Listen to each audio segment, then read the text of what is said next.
Grace and peace to you. Here is today's noontime devotional on this Good Friday from Aldersgate Church.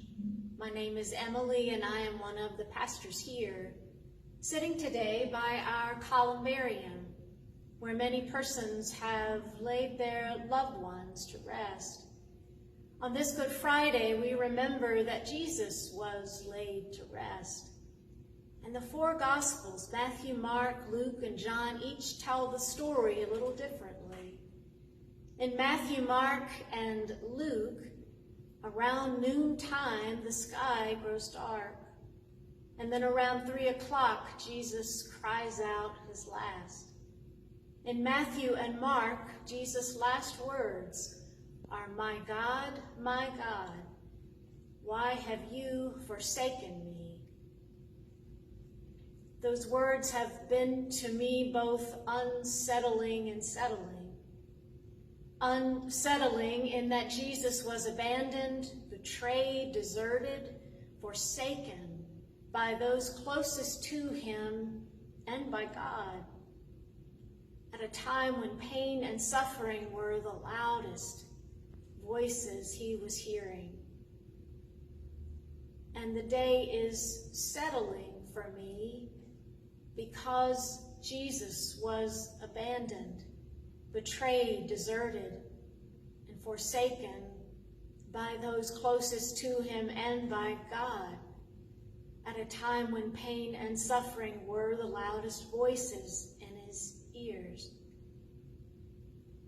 If we have lived long enough, we have likely all had what John of the Cross calls a dark night of the soul, when we are betrayed, abandoned, deserted, a time when pain and suffering are the loudest voices that we hear. And somehow, when I've experienced that in my life, I feel like Jesus comes alongside me and says, "Isn't it awful? I know what it's like." And in some strange way, that feels like enough in the moment to get me through to the next one. It reminds me of a poem I learned long ago by Miriam Kessler that says, my God, if he is quoted right, somehow that moan is comforting to me at night.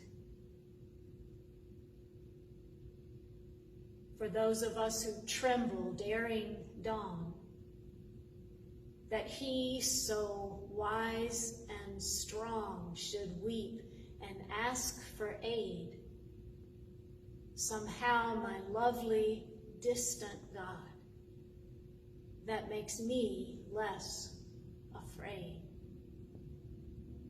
On this Good Friday, may you know the nearness of God in your darkest hours, that Christ is beside you always.